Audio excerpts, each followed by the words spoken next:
किसी भी भारतीय शहर में दुकान लगा रहे एक स्ट्रीट वेंडर को देखिए। दिन के अंत में लागत निकालने के बाद वह अपनी जेब में एक ठोस विश्वसनीय मुनाफा लेकर घर जाता है।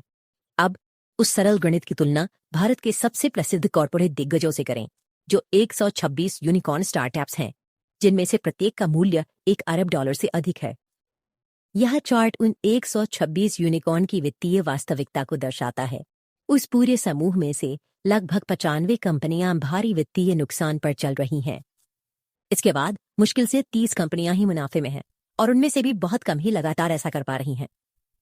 इन कंपनियों को आईआईटी दिल्ली जैसे संस्थानों के कुलीन स्नातक चलाते हैं, जिन्हें अरबों का वेंचर कैपिटल मिलता है, शीर्ष सलाहकारों की सलाह मिलती है और बड़े सेलिब्रिटी इनका प्रचार करते हैं। फिर भी वे लगातार वह हासिल करने में विफल रहते हैं जो एक सड़क विक्रेता हर दिन करता है। यह व्यापक घाटा कोई सामूहिक लेखांकन त्रुटि नहीं है, यह उस माहौल की एक प्रणालीगत विशेषता है जिसमें वे काम करते हैं। यह 3 मुख्य पक्षों के बीच गलत प्रोत्साहन के सटीक तालमेल से प्रेरित है: निवेशक, संस्थापक और ग्राहक। यह समझने के लिए कि दुनिया का तीसरा सबसे बड़ा स्टार्टअप इकोसिस्टम पैसे क्यों गंवा रहा है, हमें बारीकी से देखना होगा कि कैसे इनमें से प्रत्येक प्रतिभागी मुनाफे की अवधारणा से ही सक्रिय रूप से बचता है। यह चक्र निवेशक से शुरू होता है।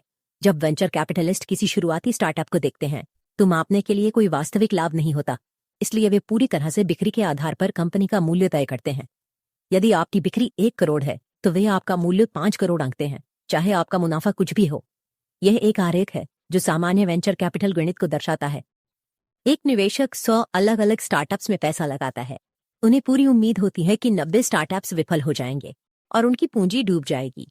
पूरे पोर्टफोलियो को सफल बनाने के लिए बचे हुए 10 स्टार्टअप्स को अस्वाभाविक रूप से तेजी से बढ़ाना होगा।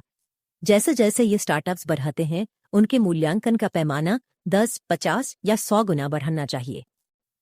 नीचे दी गई मुनाफे की रेखा पर गौर करें। यह पूरी तरह से स्थिर रहती है। निवेशक का दबाव कंपनी को अत्यधिक विस्तार के लिए मजबूर करता है, जिससे वास्तविक मुनाफा पूरी तरह से खत्म हो जाता है। निवेशक की तेजी से वैल्यूएशन बढ़ाने की मांग स्टार्टअप के व्यवहार को तय करती है। इस माहौल में मुनाफा कमाने वाला बिजनेस बनाने पर कोई ध्यान नहीं देता, जबकि बनावटी तरीके से बिक्री बढ़ाने पर अगला फंडिंग राउंड मिल जाता है। यह हमें त्रिकोण के दूसरे बिंदु पर लाता है: संस्थापक।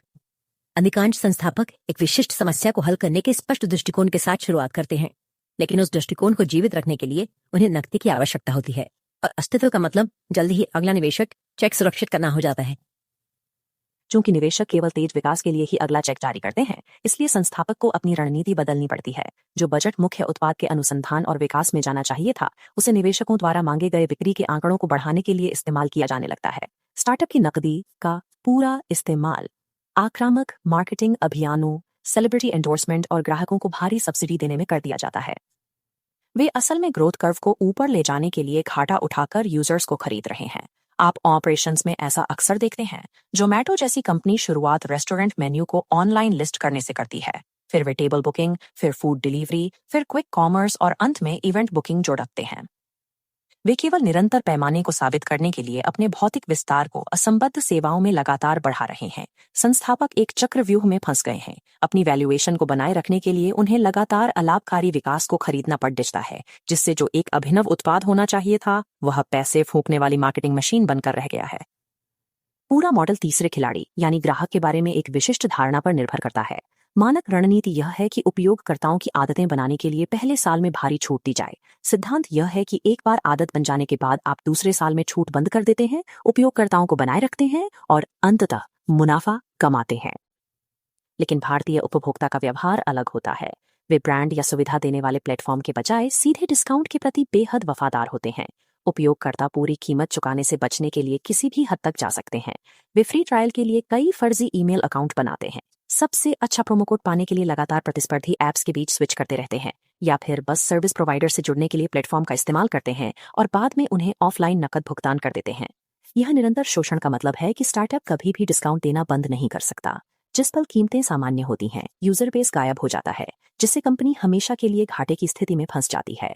ग्राहकों की सस्ती कीमत पाने की होड़ स्टार्टअप को पूरी तरह से खोखला कर देती है। पहले सब्सिडी, बाद में मुनाफा की पूरी रणनीति पूरी तरह से ठप पड़ जाती है, जिससे यह सुनिश्चित होता है कि बाद में मुनाफा कमाने का चरण कभी आता ही नहीं है। सालों तक घाटे में चल रही कंपनियों को फंड देने वाले निवेशकों की यह श्रृंखला इसलिए काम करती रही क्योंकि पैसा सस्ता था। लेकिन जब महामारी के बाद केंद्रीय बैंकों ने ब्याज दरें बढ़ाईं तो वह मुफ्त पूंजी खत्म हो गई, जिससे अंतिम चरण के निजी निवेशक अत्यधिक मूल्यांकित और नकदी फूंकने वाली संपत्तियों के साथ फंस गए।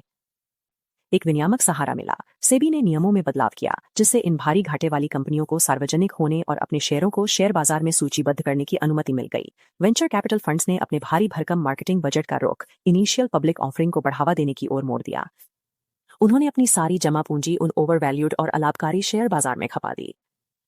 इन आईपीओ में निवेश करने वाले म्यूचुअल फंड और सीधे खुदरा निवेशक वही आम उपभोक्ता हैं जो सबसे पहले स्टार्टअप्स से मुफ्त सुविधाओं के लिए दबाव डालते हैं।